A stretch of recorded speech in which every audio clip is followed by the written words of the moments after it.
Hi, my name is Phil Naylor. I'm a psychotherapist, and one of my goals or missions is to help make mental health issues and generally psychological principles, how we work, and how do we get to be who we are, make all of those things sort of understandable and easy to access. And I've been talking this little video series about anxiety and panic, because this is a very pervasive issue. It affects a lot of people, and it can affect us very profoundly. But it's relatively easy to understand and address. And so this video, I'd like to talk a little bit about, understanding anxiety, how we got it, and to focus specifically on early events, early childhood events, because anxiety has a history, and it usually has a history rooted in early childhood. It can be any time during our past. We have incidences that affect us and affect our anxiety levels, but often the pattern is set when we're young, especially, well, all of our developmental years. Our developmental years are just that. We're developing. We haven't become who we are yet. As an adult, we have, our full capacities. We have physically fully developed. We've got all of our cognitive capacities fully developed.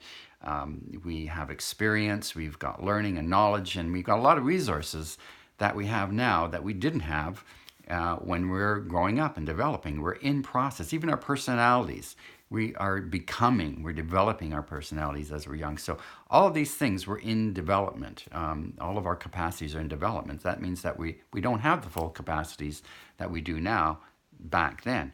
And also, we're geared when we're young to take in a lot of information. We're learning about ourselves, the world, and other people. And so all of these kind of form like the ingredients to who we are. Experiences form the ingredients to who we are. And that can really set the tone of our experience of anxiety and how we develop anxiety. And so all of our experiences as young people are very important, but in particular, the pre-7 experiences are kind of very foundational, because those are, at those early years, we are really developing our full understanding and really of ourselves, the world, and other people. And the things that happen there can be kind of very impactful in terms of our core orientation to the world. But anyway, so we might want to think of all our experiences as growing up as formative to who we are, both positive and negative. But in terms of mental health issues and anxiety, we're particularly interested in the more negative ones, because those are the things that, well, make us anxious, right? So when somebody comes to me with anxiety, the first thing I ask is, well, how long have you had anxiety for? And if oftentimes people will say, well, ever since I can remember, or since I was a teenager, or they start to think back, when did that start anyways? Usually they're earlier years. So then the follow-on question from that would be, well, what was going on back then that was making you anxious? Because that's very important to look at, because if we look at anxiety as something that is started and then built on, essentially learned or habituated or reinforced by other experiences. We talked in previous videos about the whole idea of the fight-flight mechanism and the concept of, encountering the bear, and that then we become hypervigilant for those sorts of experiences, and that sets us up to kind of watch for further experiences and be sensitized to those. And so the bear, the metaphorical bear, is really kind of a trauma. Bear is just used to represent what I would say is a trauma. And it is our traumas that really feed into our anxieties. Now, what do I mean by traumas? Well, there's a range of things that can be traumatic. I would separate things sort of into big T and little t traumas. Big T traumas are the things that everyone would recognize, those horrible things, somebody is raped, or there's war, or, they're attacked, or they're in a bad car accident, or something horrible happens. Those are the obvious big T traumas. You hear about people that are in war coming back with PTSD. So those are things that we kind of all recognize as traumatic, and we call those the big T traumas.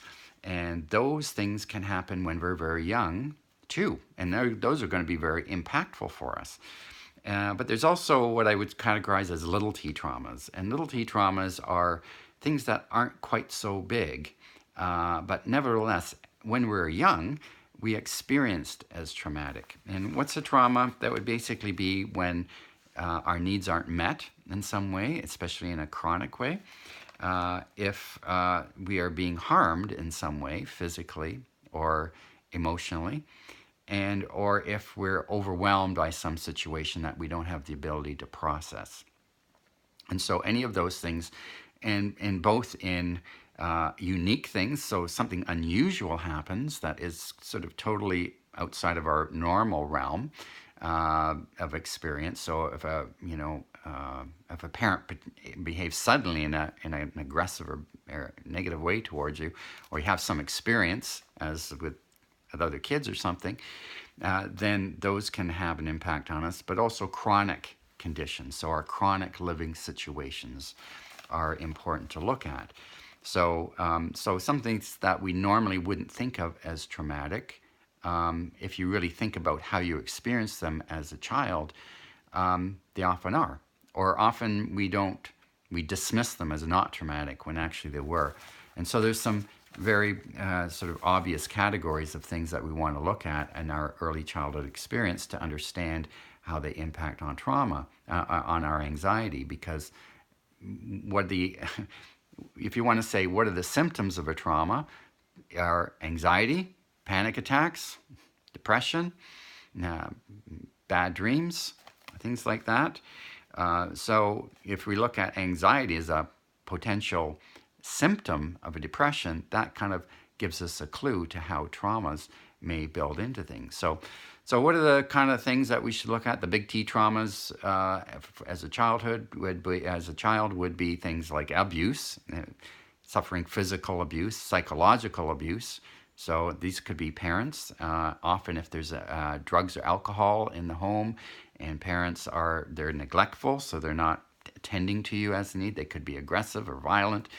People growing up in violent alcoholic homes are definitely almost likely to be, certainly to be traumatized. Bullying, significant bullying, physical bullying, even psychological bullying for kids when they're young can be very traumatic. Things like witnessing violent acts, the death of a parent, significant periods of separation, like being in foster care or something like that. Those are some of the bigger things that we'd look at. Some of the little t traumas, though, would be things just where people just feel for even momentarily or at times psychologically kind of abandoned and alone. Their needs aren't being attended to. They have family contacts where things are very judgmental. They feel very judged.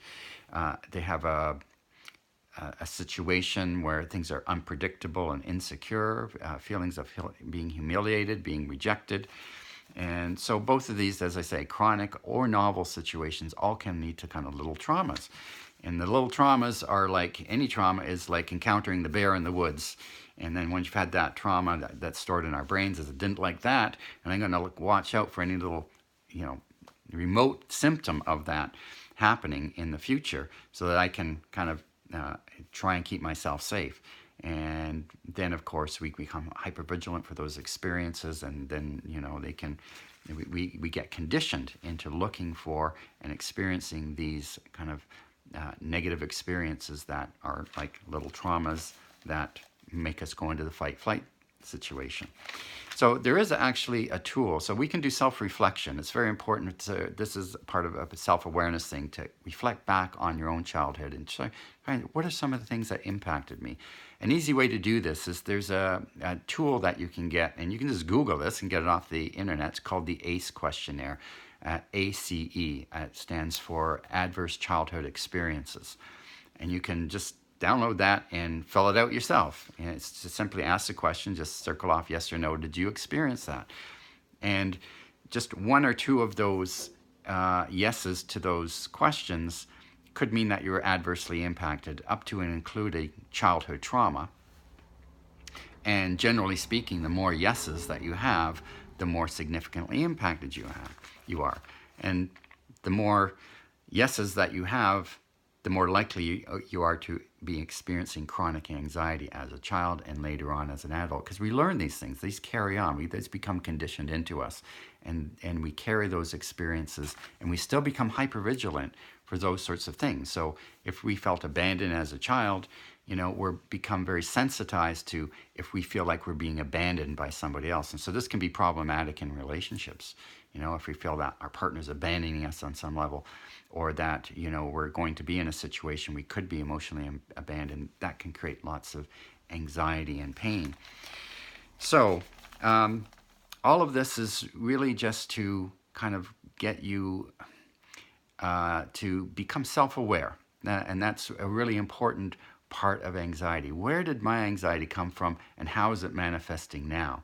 That's the most important thing. How is the past affecting me now? We don't have to kind of reminisce and go over all the awful things that happened just for the sake of doing that. We just need to understand, what's it doing right now in my life right now?